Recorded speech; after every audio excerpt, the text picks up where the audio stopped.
Bem-vindos ao Jazz Manus Lisboa, um podcast dedicado ao inesquecível Django Reinhardt e a toda a sua herança musical. Aqui mergulhamos nas histórias, nas paixões e nas experiências dos músicos que mantêm vivo este estilo em Portugal, com um olhar especial para o seu crescimento e as suas raízes na Grande Lisboa. Jazz Manus Lisboa é uma conversa com muito swing.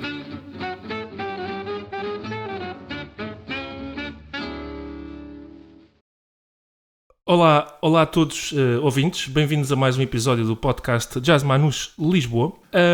Hoje tenho à minha frente, eu posso dizer que é um grande senhor do panorama musical português. É um lutador pela forma como conseguiu enraizar o punk em Portugal, com muita persistência, teimosia, paixão. Também posso dizer que é um mensageiro pelas suas canções de luta e resistência, canções políticas com mensagens muito fortes. Nos discos, se eu não estou enganado, de 87 o Veneno, de 89 Portem-se Bem, de 92 Eles Andam Aí. A banda acho que é formada em 86. João Sampaio. Olá, boa tarde. Viva! Tudo bem? Disse aqui alguma coisa de errada nesta mini-biografia? Está tudo bem. Faltou aí o terceiro disco, que é o de 90, que é o Pesticida que é. Ok. Isto numa primeira fase de Pesticida, foram esses 4. Depois tive 8 anos parado com os Pesticida.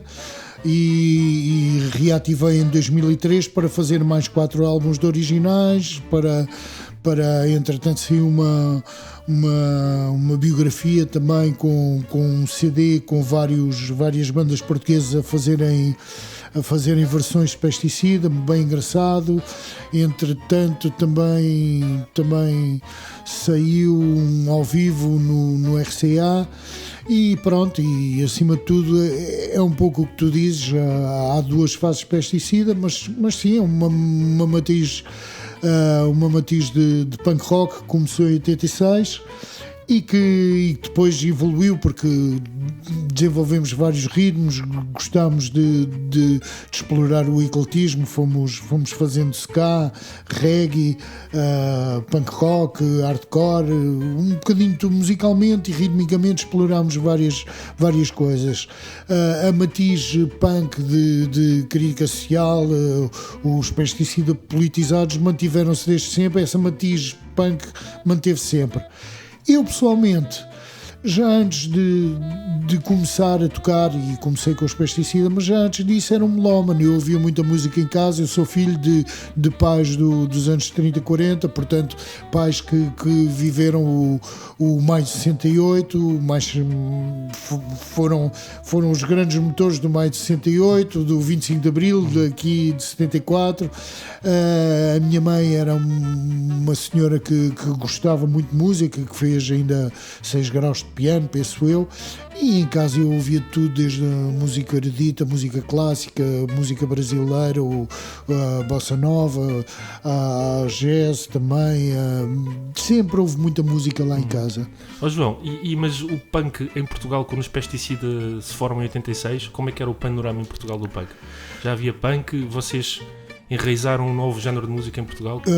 Nós teremos sido os primeiros, a primeira banda de punk rock, ou aproximadamente punk rock, visto que lá está, que não éramos aquele punk muito matizado. O punk é algo que tem as suas origens no Inglaterra, com o Britpunk, não é algo muito específico.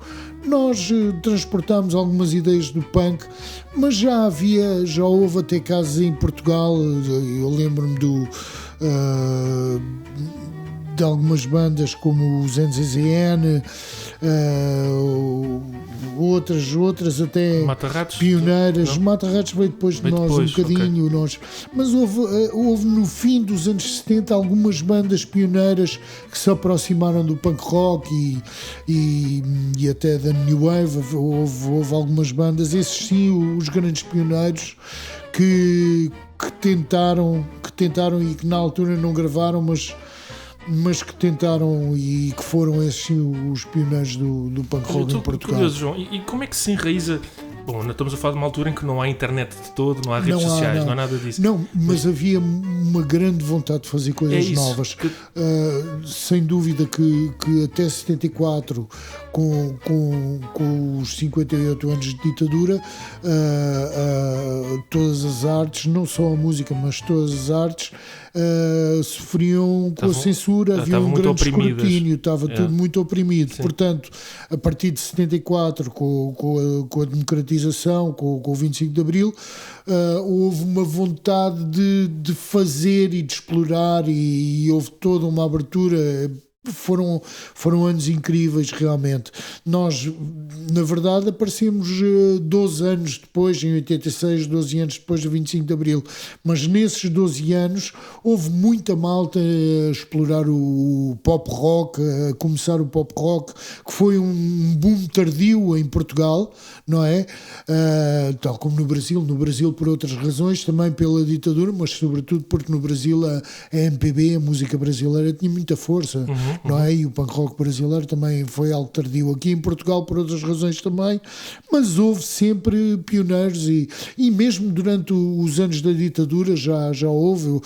Nós falamos dos Shakes e de outros músicos do Iê, e esses 5 passaram as passas do Algarve, não é? A lutar contra tudo e contra todos. Lembramos que nos anos da ditadura era o Fado Fátima Futebol, não é? Os 3Fs, o Eusébio, o pobre do Eusébio, quis ir lá para fora e não o deixaram ir, por exemplo. E como estava tudo em termos de música, estava tudo censurado, então teve de se fazer da Amália uma bandeira cultural, não é? Pronto, isto tudo eram condicionantes do modo como se vivia, não é?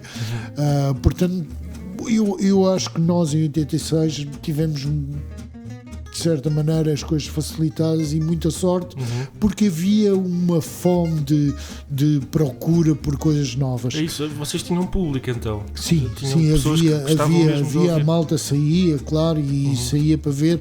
Eu lembro-me muitas vezes, não havia meios, não havia, eu lembro-me, não havia ainda, por exemplo, management ou como é que se os agentes de espetáculos, não havia. Os verdadeiros agentes de espetáculos, quando eu comecei, eram os donos dos PAs. Os donos dos PAs é que tinham as carteiras dos festivais, ou seja, das festas por este país fora, para meter os seus PAs a trabalhar.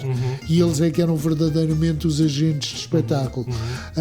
Os agenciamentos e os managements só muito mais tarde é que começaram a aparecer. Sim. É verdade. Fizeste muitas amizades com o pessoal dos PAs? Fiz e epá, nestes 40 anos que eu toco, um conselho que eu dou à malta que está a começar, por mais cretinos que sejam os técnicos que estejam a trabalhar com vocês em palco, tratem-nos sempre bem e tentem fazer deles sempre os aliados, nunca os inimigos. Não têm nada a ganhar em fazer do pessoal que está a trabalhar em palco um inimigo. Só conseguem chegar a bom porto se fizerem do pessoal que está em palco a trabalhar um aliado. Boa dica, João, boa dica. Muitas vezes, por mais que isso custe, porque como nas bandas, como nos músicos, há pessoal fixe e há pessoal cretino, também na parte da técnica há pessoal fixe e pessoal cretino. Mas músicos, atenção, por mais cretino que sejam, tentem fazer deles aliados, senão estão lixados para todo sempre. João, mas eu estou curioso ainda por... como é que numa altura, 86, 10 anos, 12 anos depois do 25 de Abril, onde a cultura, como disseste, está há muita vontade de fazer as coisas, mas como é que se desenvolve um estilo em Portugal, ainda talvez pouco conhecido? Vocês sentiam que tinham uma comunidade, uma família, malta amiga, malta que estava unida à volta do punk? Claro, eu posso dizer que sim. Epá, eu era muito imaturo na altura, eu queria ir a tocar, fumar gansas, beber copos, e por isso é que me fiquei por ali, não é? Epá, eu hoje, olho em dia, para a minha filha, com a idade que eu tinha, e ela em 3 ou 4 anos pega no instrumento e dá-me um bigode. Porquê? Porque vai para uma sala de ensaio e está 5 horas a estudar realmente. Nós íamos para uma sala de ensaio, estávamos 5 horas, 4 das quais a fumar gansas e a beber copos e uma a tocar. De maneira que não se consegue, por mais talento que haja e mais intuição e talento, sem trabalho não se consegue grande coisa. Tu sabes que é assim. Agora, na verdade, havia muita vontade de fazer as coisas. Eu estava-te a dizer, muitas vezes não havia infraestruturas e nós próprios, como músicos, acabávamos por montar palcos, pedir PAs ou de vozes emprestado, tocar com backline e tudo mais, e conseguíamos fazer as coisas acontecer. E era precário? Vocês já recebiam bem? Como é que era? Não, era precário, muitas vezes era precário e mal pago, mas havia vontade de fazer. Agora, eu lembro-me, em 86, havia associações, o associativismo ainda era algo que havia em Lisboa. Havia associações, eu lembro-me de tocar nos jornaleiros, eu lembro-me de tocar na Padaria do Povo. A Padaria do Povo ainda continua a existir, mas muitas das associações que havia aqui em Lisboa, o associativismo infelizmente perdeu muita força, deixou de ter apoios e com as rendas a subir, fecham as associações recreativas e culturais, fecharam as portas uma atrás das outras, as pessoas foram envelhecendo, a malta nova não segue, e isto é um problema não só em Lisboa, como eu vejo quando toco por esse país fora, que as associações recreativas acabavam por ter muita por ser polos de dinamização cultural, onde a malta nova aprendia músicas nas filarmónicas, e mesmo de norte a sul do país está a enfraquecer o associativismo, e nota-se, tristemente eu noto que esses polos que eram autênticos polos de dinamizadores de cultura e do ensino musical sobretudo, estão aos poucos a perder força, infelizmente. Consegues arranjar uma justificação para isso? O que é que tu achas? Eu penso que tem a ver sobretudo com a falta de apoios que estas associações culturais têm, e que o associativismo vai perdendo. Se não houver um apoio para que se mantenham vivas estes polos dinamizadores de atividades culturais de norte a sul de Portugal, não só nos centros urbanos, como norte a sul de Portugal, sobretudo nas vilas e nas aldeias, as coisas acabam por definhar. Infelizmente é isso que se passa. Nos centros urbanos, por outras razões, sobretudo muito pressionados pelo imobiliário, não é? Pela pressão imobiliária.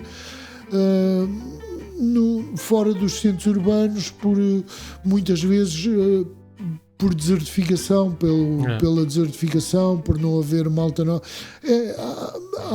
Vários fatores, há muitas razões, há muitos fatores, sim, mas infelizmente todos convergem para um enfraquecimento destes polos que eu lembro-me nos anos 80 eram polos de dinamização cultural e que tinham muita força. E agora, passado 40 anos, infelizmente. E hoje em dia qual é que é a estratégia? João, imagina que hoje em dia tens 16 anos e queres enraizar o teu género de música. Quais é que são as estratégias para hoje em dia fazer uma música que não é conhecida no país chegar até às pessoas? Pois eu não sei e não vejo que seja fácil. Não vejo que apesar seja das fácil. redes sociais, apesar de ser mais fácil o acesso às pessoas. Exato. Mesmo assim. Exato. O que eu vejo desta malta nova, tu dás o exemplo das redes sociais e de como é fácil fazer tudo chegar a todo lado. Mas depois tu és uma gota no oceano. Nesse oceano tu és uma gota E somos cada vez mais. e ficas diluído entre entre milhentas propostas. E se não tens uma multinacional que pegue em ti e que te promova e que invista em ti para tu te tornares um artista de mainstream com visibilidade, aí sim nas televisões e nas rádios e nestes canais promocionais que te levam a todas as faixas etárias, acabas por ficar diluído. Eu não sei, eu digo-te isto, mas eu não sei, eu não sou a pessoa ideal para responder a essa pergunta, porque eu, ao fim de 40 anos de atividade, perdi esse comboio, mas perdi porque não quis entrar nele. Eu desliguei-me das redes sociais por outras razões, por razões pessoais, porque não quero estar nesse barco, não quero estar a entrar em confrontos e conflitos que tinha quando eu tive no Facebook e depois acabava por responder mesmo em mensagens, privadas, arranjar confusões, não é confrontos, mas estar em debates que não levam a lado nenhum, porque hoje em dia, olha, o que eu te posso dizer com muita tristeza é que todos estes avanços tecnológicos, para mim, na minha opinião, a partir deste século XXI, passaram a ser uma forma de nos levar, de regredir em termos sociais e em termos cognitivos até. Se até ao século XX todos os avanços tecnológicos ajudaram a humanidade a progredir, a ter mais conhecimento, a levar-nos para um caminho melhor, a partir do século XXI, com isto que chamamos as redes sociais, só nos levam a ser cada vez mais antissociais, a estarmos cada vez mais afastados uns dos outros, a difundir ódios. Esta cena dos algoritmos não nos ajuda a nada e estamos agora a pagar há um reverso da medalha que nos está realmente a levar uma regressão, até uma regressão cognitiva. E isso é um dos fatores que me leva a mim, com 40 anos, a desligar-me das redes sociais. E hoje em dia, quanto mais tempo tenho para estar no meu campo, na minha horta, no meu pomar, com as minhas árvores, estou muito melhor do que a perder tempo atrás de um ecrã ou com os cornos metidos no telemóvel. Não quero isso. E os meus amigos são amigos de carne e osso. Isso é que interessa. Exatamente. Isso é que interessa. Eu acho que é uma excelente observação, João, e infelizmente eu tenho que concordar contigo. Acho que as redes sociais nos tornam mais individualistas e parece que temos a obrigação de nos expor. Eu tenho redes sociais, tenho que mostrar a minha foto no café ou no jantar. Sim. Depois também leva-nos a estes debates e discussões, enfim. Por exemplo, eu estou a fazer este podcast contigo e acho super interessante todas estas dinâmicas que há, todas estas maneiras novas de difundir cultura, de difundir música, de difundir cinema, teatro, seja o que for, qualquer atividade cultural que se queira, pode-se hoje em dia, por estes canais da net, divulgar. A quantas pessoas é que chega? Quem é que procura mais uma vez? Estás a perceber?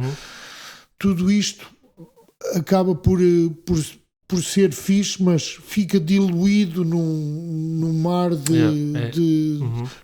de opções que temos. Quem é que procura? E a malta nova, o que é que procura realmente? Não é? Sim. Pronto, há sempre os dois lados da moeda.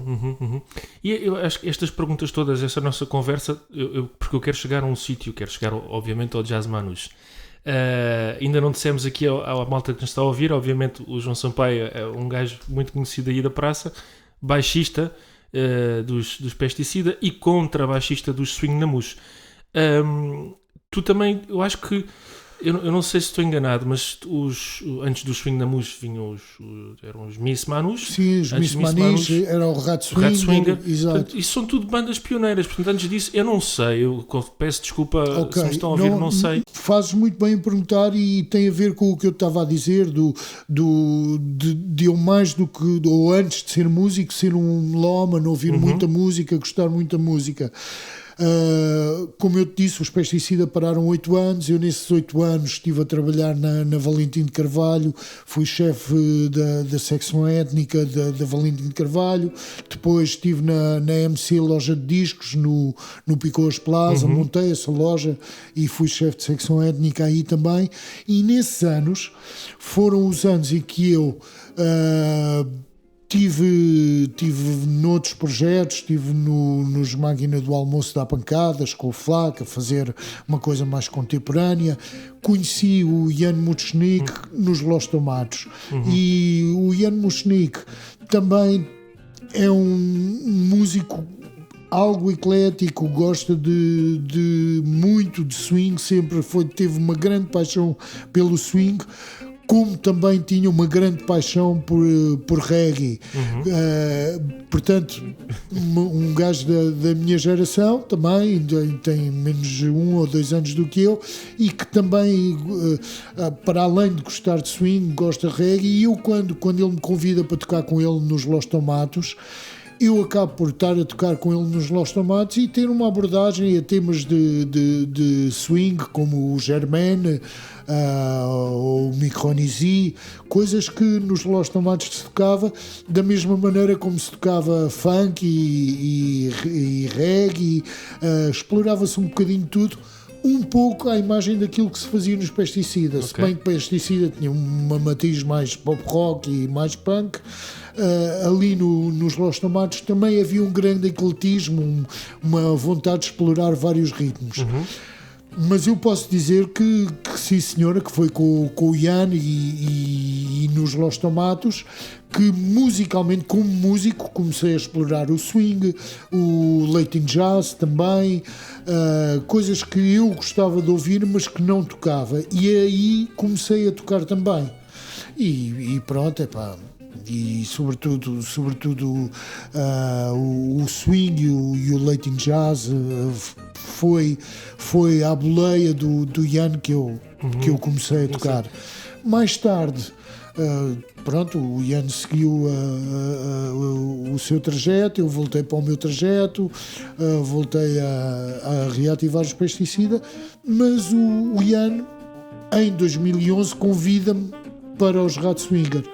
E então sim, aí é quando começo a descobrir o Swing Manus, que já ouvia, não é? Sobretudo quando estava na Valentim de Carvalho. É isso que eu te queria perguntar, exato. Sim, quando estava na Valentim de Carvalho, eu estava na secção étnica, mas tinha um grande contacto com a malta toda do jazz, com o Hernani, com o Ricardo, e eu via muita coisa de jazz também, sobretudo porque depois, dentro da étnica, há sempre malta que faz fusão com outros géneros, malta do jazz com a étnica. Há elementos de música balcânica que vai fundir com música de jazz, de música latina que vai fundir com música balcânica e com música árabe, com os turcos, e tudo isso me interessava muito. Foi tudo isso que me interessou muito e que me levou a conhecer muitos projetos, sobretudo projetos atuais, que vão beber sobretudo ao Manus também. Manus. Sim. Pronto, era uma das perguntas, mas acho que já respondeste. Como é que, nascido e criado no punk, por assim dizer, como é que vais até ao Manus? É por simplesmente o gosto pela música, né? O acima de tudo não foi pelo punk, foi pelo meu gosto, sobretudo de ouvir coisas diferentes, acima de tudo é isso que me leva a ir conhecer mais do Manus. e sobretudo com a boleia do Ian e dos Los Tomatos, mas mais tarde, quando entro realmente nos Ratswinger, nós vamos aí focar-nos sobretudo no Django Reinhardt, se bem que há uma coisa muito engraçada, é que mesmo aí acabamos por deixar algumas pontas de ecletismo soltas, e sobretudo eu acho isso muito interessante para diversificar. Eu lembro-me nos Ratswinger, nós acabávamos por tocar coisas como o Istanbul dos Four Tops, que não é uma música de Manouche, é uma música dos anos 60, e nós fazíamos uma versão Manouche Gypsy Jazz do Istanbul. Istanbul was Constantinopla, e as pessoas adoravam. Mais tarde, quando o Augusto Figueira e o Renato Conteiro fizeram uma biografia dos Pesticida, nós convidámos várias bandas a fazerem versões de Pesticida, e nós mesmo com Ratswinger convidámos o Manel João do Zanapá 2000 e fizemos uma versão da Carraspana dos Pesticida em swing manouche. Mudámos aquilo para menor e fizemos uma versão que ficou muito engraçada da Carraspana dos Pesticida em swing manouche. Portanto, houve sempre algum ecletismo até aí. Por exemplo, eu gostava muito e gostei muito também de ir buscar coisas que não seriam manouche, que estariam mais dentro das técnicas do finger picking. E na altura fui buscar uma banda que eu adoro, que lá está, tem a ver com as músicas dos princípios da rádio, dos anos 20, não é? Que é quando nascem muitos dos standards que o Django tocava. Mas estou aqui a falar de músicas de finger picking de uma banda que são os The Wiles, uma banda americana que vai buscar aquelas músicas do Velho Oeste também, dos anos 20, e nós também tocávamos músicas dos The Wiles. Sobretudo quem gosta de guitarras e quem gosta de música dos anos 20, do princípio da rádio, acho que vai gostar de conhecer os The Wiles. Também tem coisas muito, muito engraçadas e que se adaptam também depois também ao swing. Olha, e a nível de instrumentos, João, de baixo e contrabaixo, de punk e de jazz manouche, quais é que para ti são os principais desafios entre tocar um género e outro? Eu aí, o que eu te posso dizer muito sinceramente é que eu sempre usei o instrumento como um acessório para compor as minhas músicas, e isto falando do baixo elétrico. Eu nunca desenvolvi ou por outra, eu desenvolvi uma técnica pessoal. Eu nunca estudei nenhuma técnica e tenho grandes limitações. Portanto, eu usava o baixo elétrico nos Pesticida para compor as minhas canções de Pesticida. E como cantava e tocava, desenvolvi uma técnica muito própria. Isto falando do baixo elétrico. Quando vou para os Los Tomatos, aí sim começo a tocar baixo com os dedos, para tocar músicas latinas, para tocar salsa, para tocar swing, mas ainda muito no baixo elétrico. Quando passo para os Ratswinger, começo a desenvolver o baixo acústico. Primeiro comecei com o baixo acústico e a tocar com dedos. E eu digo-te, como não tenho uma técnica estudada, uma técnica de instrumento estudada, tenho grandes limitações e grandes handicaps. Agora, tenho uma grande vantagem também. Eu tenho 40 anos de aldrabão, ou seja, eu tenho 40 anos em que me consigo manter com bastante, com bastante sustentabilidade, manter-me como músico para o combo, para o conjunto, tocar para o conjunto. e isso é algo que aprendi não só no punk rock, como a tocar outros estilos, a tocar os standards de jazz ou a música latina. Eu percebi que, sobretudo tocando baixo ou contrabaixo, o essencial realmente é tu servires o conjunto. E aí posso dizer que os 40 anos de experiência que tenho fazem com que eu consiga fazer com muita consistência. Sim. Pronto, e isso nota-se no projeto, no Swing da Mousse, que tu és ali o eixo. De alguma forma, as minhas limitações técnicas levam-me a manter-me consistente. Se for preciso, eu consigo estar 10 minutos a tocar semínimas e estar focado em quem está a ornamentar, sem me perder, sem me perder e sem me desconcentrar daquilo que tenho de fazer para servir quem está a ornamentar. Exatamente. Aliás, muitas vezes quem está a ornamentar é que acaba por me desconcentrar, acaba por focar mais naquilo que estou a ouvir do que naquilo que estou a tocar. Já aconteceu isso, já aconteceu, por exemplo, estes standards, como tu sabes, eu costumo dizer de quando o jazz eram canções, não é? Portanto, até aos anos do swing, até aos anos 40. Canções dançáveis. Eram canções dançáveis e pronto, e muitas vezes, como tu sabes, as estruturas harmónicas são muito parecidas em algumas canções, é 1-4-5, 1-2 de vez em quando, e eu muitas vezes, se acabo por estar desconcentrado pelo solo do guitarrista ou do clarinetista, acabo por confundir-me. Já me aconteceu confundir, por exemplo, o It Had To Be You em si bemol com o I'll See You In My Dreams, que nós tocávamos em Fá, não é? E aquilo é tão parecido, depois a estrutura, a forma harmónica é tão parecida, a progressão harmónica é tão parecida, que eu felizmente tenho um Ian a cantar uma letra e a contar uma história para eu, é aqui, nós estamos aqui. Esta, não é o I'll See You In My Dreams, é o It Had To Be You. Exato, neste caso era o After You've Gone, e o I'll See You In My Dreams, mas o It Had To Be You também já cheguei a confundir também com outra. Mas... O que também, o Ian, vocês mudam muito as tonalidades por causa do vocalista, não é? Isso também às vezes ajuda com um gajo se atrapalha. Sim, mas felizmente depois temos isso que é muito fixe. É muito fixe no nosso combo, porque lá está, são as músicas cantadas como apareciam na rádio nos anos 20 e acaba por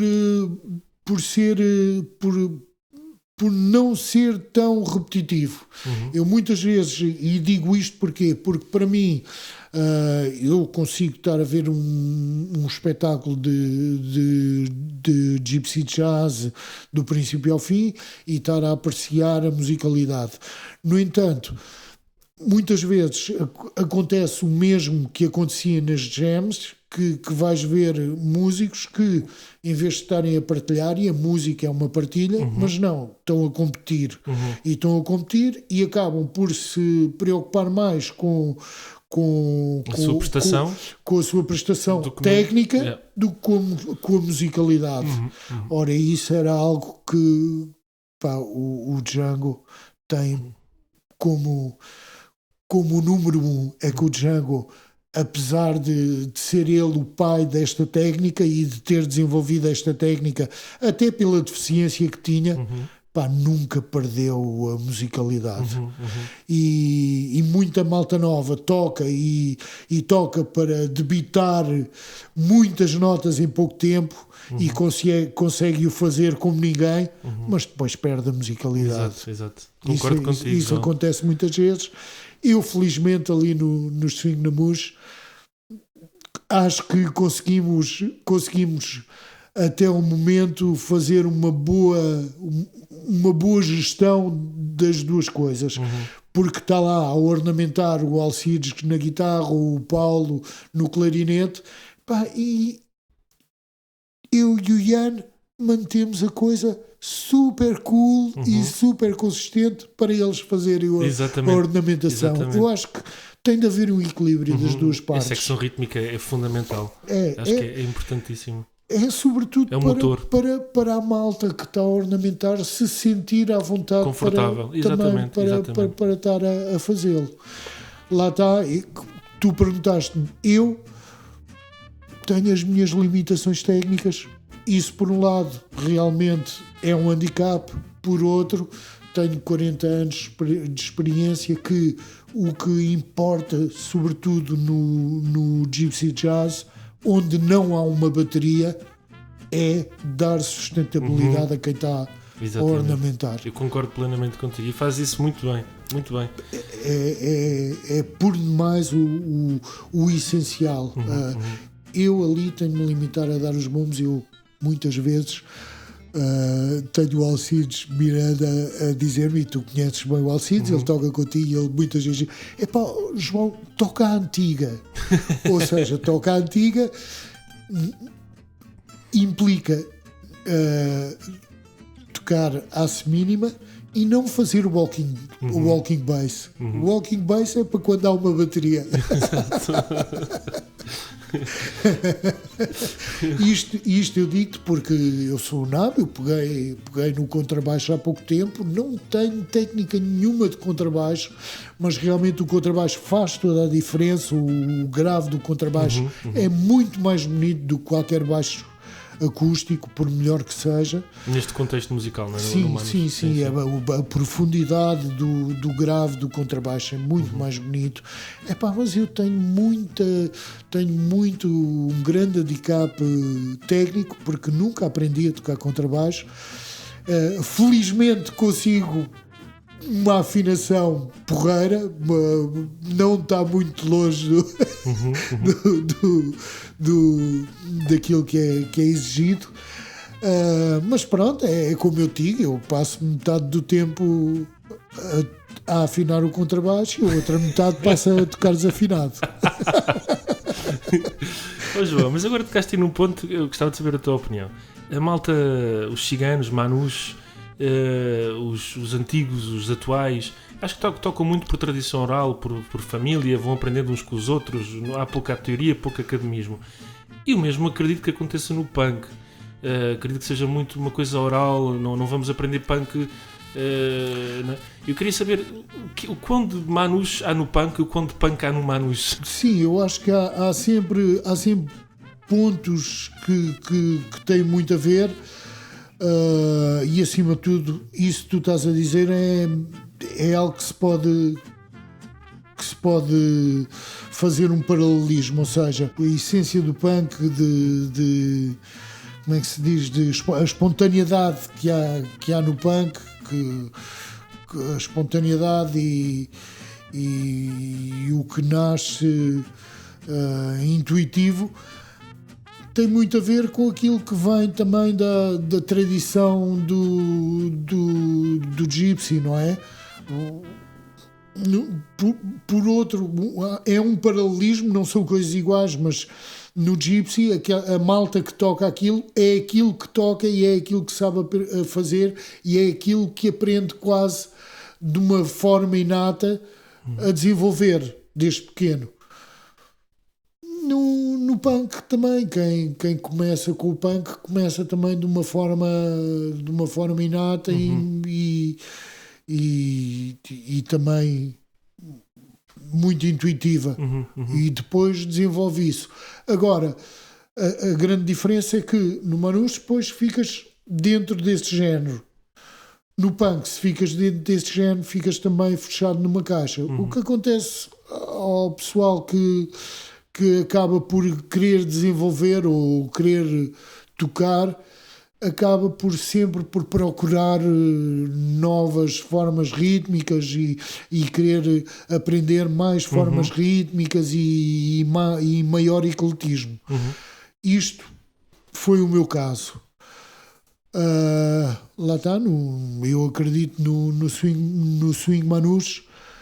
A malta que toca swing manus depois também acabará por querer também aprender outras maneiras de tocar e outras formas de outras progressões harmónicas que não os standards de jazz que vêm dos anos 20, 30 e 40.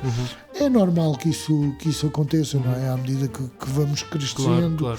como músicos, vamos querendo sempre aprender outras coisas, claro. E queria te perguntar também, João, tu influenciaste muitas gerações, mas como é que vês o panorama do punk rock em Portugal neste momento, século XXI, 2026? Eu não te posso responder porque não tenho seguido. O que eu sei, não do punk rock especificamente, mas de todo o panorama musical, agora, por exemplo, nos anos 20, não sei, mas eu comecei nos anos 80 e no princípio do século, portanto, no princípio do século há 20 anos atrás, não é? E eu já levava outros 20. E o que eu notei ali ano 2000, 2010, 2015, o que eu notei é que havia muito mais malta nova a tocar e a tocar muito bem. Okay. Ou seja, todos os avanços das novas ferramentas, a net, tudo mais, permitiram que o pessoal tivesse todas as ferramentas que queria para aprender, que nós não tínhamos, nos anos 80 não tínhamos ainda. E a malta nova, a partir do momento em que tem essas ferramentas, as escolas que começaram a haver muito mais ecléticas, tu hoje em dia podes estudar jazz, na altura tinhas a música erudita, os conservatórios, tinhas o Hot Club aqui em Lisboa, fora disso, como eu te digo, tinhas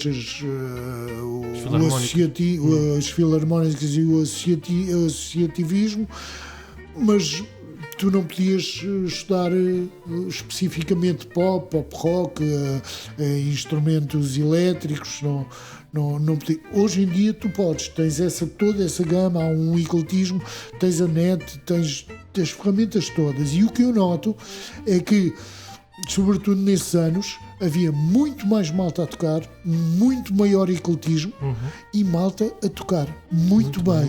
E hoje em dia nota-se isso também. A malta nova, quando tem foco e motivação, consegue em pouco tempo atingir níveis de excelência em muito menos tempo do que nós, e tu vês hoje em dia músicos. Olha, eu olho para ti, olho a minha filha mais nova, que em 3 ou 4 anos é um talento, não é por ser pai e ter o orgulho que tenho na miúda a tocar, mas é por ir vê-la e ficar admirado como é que em 3 ou 4 anos se consegue atingir o nível que ela atingiu. Claro que há talento, há intuição, mas para além disso há imenso trabalho.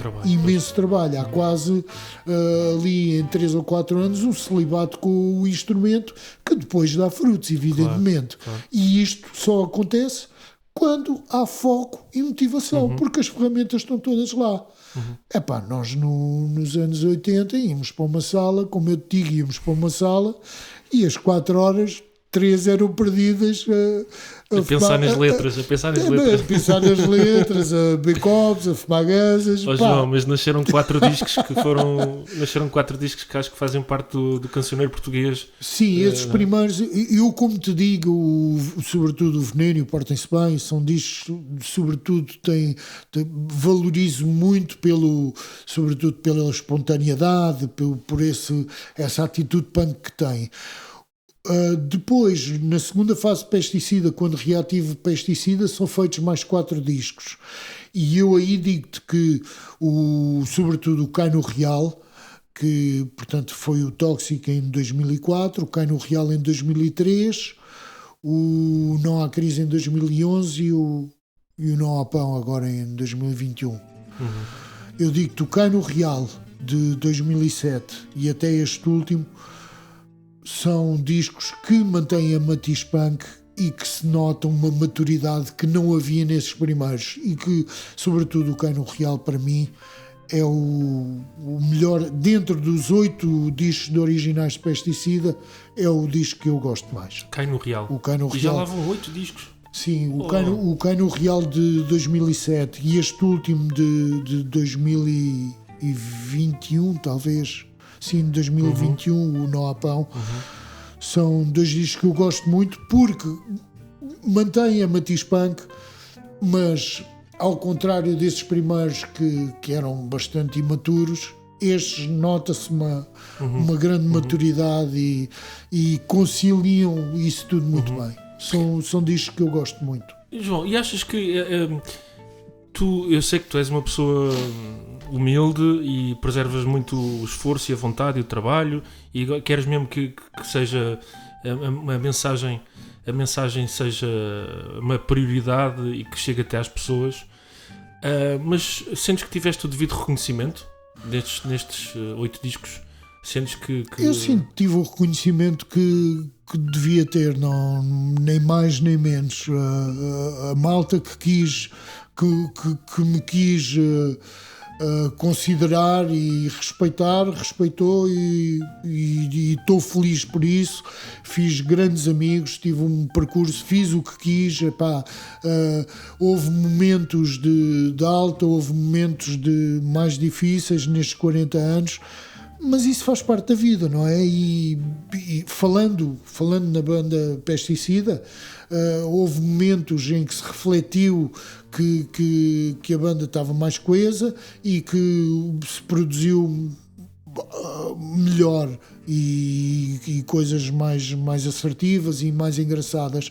E houve momentos em que não houve essa coesão até em termos de formação de banda e que se fizeram coisas que eu valorizo menos, mas as bandas são feitas disso, como as nossas vidas são feitas disso, não é?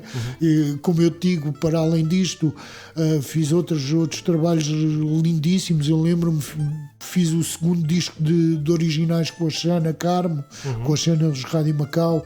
É um álbum lindíssimo, em 98, quando estava nos Los Tomates. O álbum dos Los Tomates é giríssimo. Musiquei 2 peças de teatro. A primeira... Fiquei um pouco atravessado numa peça muito gira dos Artistas Unidos, baseada no Crime e Castigo de Dostoiévski. A primeira tentativa ficou mais ou menos. A segunda tentativa, quando fizemos o Lá ao Fundo do Rio, foi um trabalho que eu gostei imenso de fazer também. Aquilo era uma peça de teatro, mas era quase um musical, porque nós acompanhávamos em trio, com baixo, guitarra e percussões, a peça. Ao longo da peça toda estávamos sempre a musicar, a fazer um fundo musical com os instrumentos ou a fazer mesmo sonoplastia. Eu lembro-me aquelas coisas de Dostoiévski, do Crime e Castigo, não é? Do assassino que tem de viver com a culpa, não é? Até que ponto é que é um sociopata, um assassino frio e que mata e que não se preocupa com isso, ou que, não sendo o assassino, depois não consegue conviver, a sua consciência não consegue conviver com isso, não é? E isto dentro daquele ambiente chuvoso de Moscovo, lá ao fundo do rio, e continua a chover, e nós pegamos em sacos de plástico e começamos a fazer o barulho da chuva. Sonoplastia. Exato, e era dos melhores momentos que tinha realmente. Sim. Foi uma excelente ideia. Lá está, que nasceu também espontaneamente, porque alguém estava a tirar comida de um saco de plástico. Epá, olha, isso fica olha, bem. dá-lhe o saco. E continua a chover. E o pessoal, junto ao micro, começou a jogar com os sacos de plástico, o outro com uma baquete a dar num bidon, a fazer a caleira. Tac, pim, tac. Pá, maravilhoso.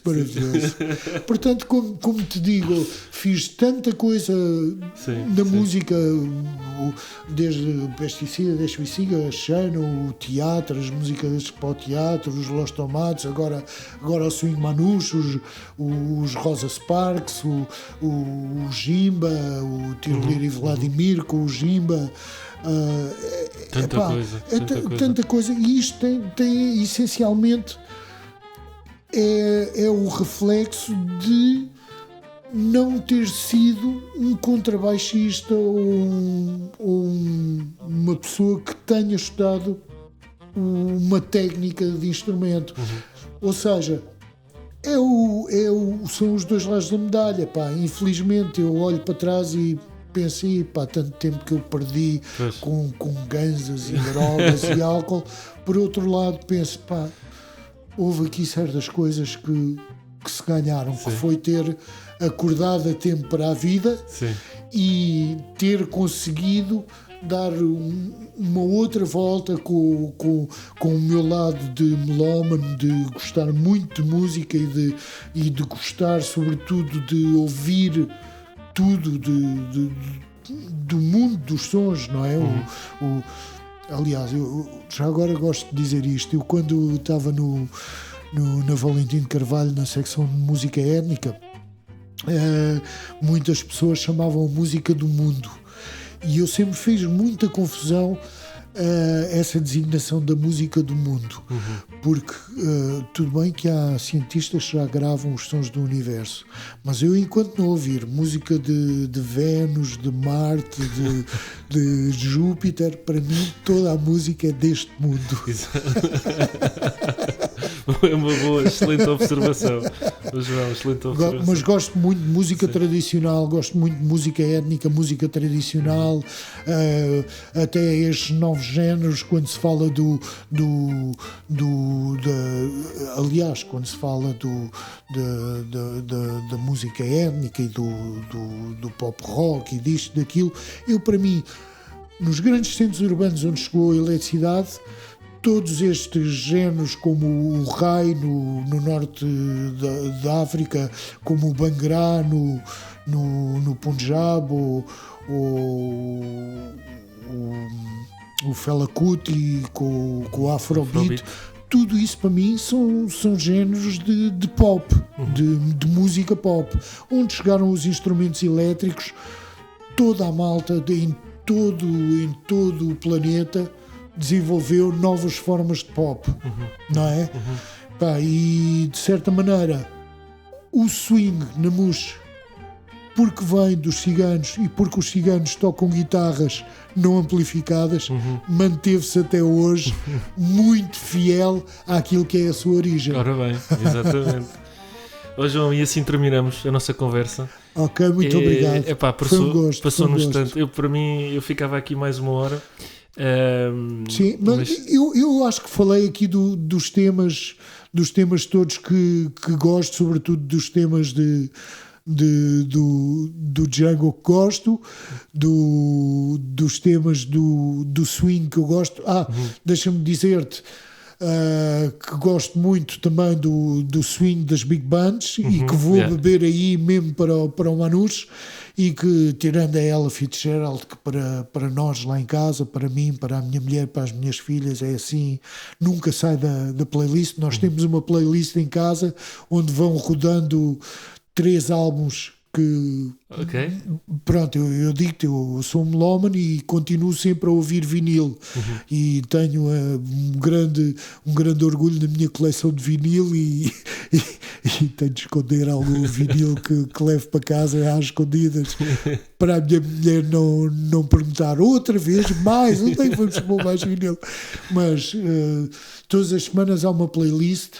E isto para te dizer, de todo, tirando a ela, de todas as cantoras do swing dos anos 40, eu sou grande fã da Anita O'Day, que não é uma afro-americana, é uma caucasiana, eu penso que de origem, sei lá, irlandesa, mas que os anos dela com o Mr. G, com o Gene Krupa, e que ela teve na Big Band do Gene Krupa, são fabulosos também, e tem coisas de swing que eu adoro também. É mais uma referência também. Aqui fica a dica para a malta que nos está a ouvir em casa. Anita O'Day. A Anita O'Day é grande, muito fixe também. A diva Ella Fitzgerald, que é, pronto, não precisamos de dizer quem é. João, diz-me aí 2 temas do Django que curtas bastante para a malta ouvir em casa. Um deles deles eu tocava com os Swing Namush e antes disso com os Miss Manus. É o Nagasaki, cantado pelo Fred Taylor. É muito engraçado. É um tema engraçado, acima de tudo é um tema engraçado. O outro tema que eu gosto muito pela sua musicalidade tem a ver sobretudo com o compositor que escreveu, que é o Reverie do Debussy, que nos transporta para um universo de bem-estar incrível. Sim, concordo contigo. E já agora, vamos só dizer aqui as datas do Reverie. Nós fazemos sempre esta pesquisa para você, ouvinte em casa, saber o contexto cronológico. O Reverie temos duas versões, de 47 e de 50, e o de Nagasaki, que é uma curiosidade que o João chamou a atenção, de 36, antes da bomba, e o 49, depois da bomba. Sim. Pronto. Se bem que o que eu conheço é realmente o de 36, antes da bomba, com o Fred Taylor a cantar e a falar de uma Nagasaki que era uma Nagasaki muito para a frente, um polo cultural, uma cidade de grande dinâmica cultural e muito cosmopolita. João, obrigado. A sério, eu fico é mesmo, que agradeço. Não, mas eu fico mesmo honrado, pá, porque eu acho que tu tens uma mensagem muito forte, não só os 40 anos de carreira e de experiência, mas a tua mensagem acho que é muito forte e eu acho que deve e tem que chegar como serviço público aos jovens para se sentirem influenciados pela persistência, pela força de vontade e pelo gosto de fazer as coisas.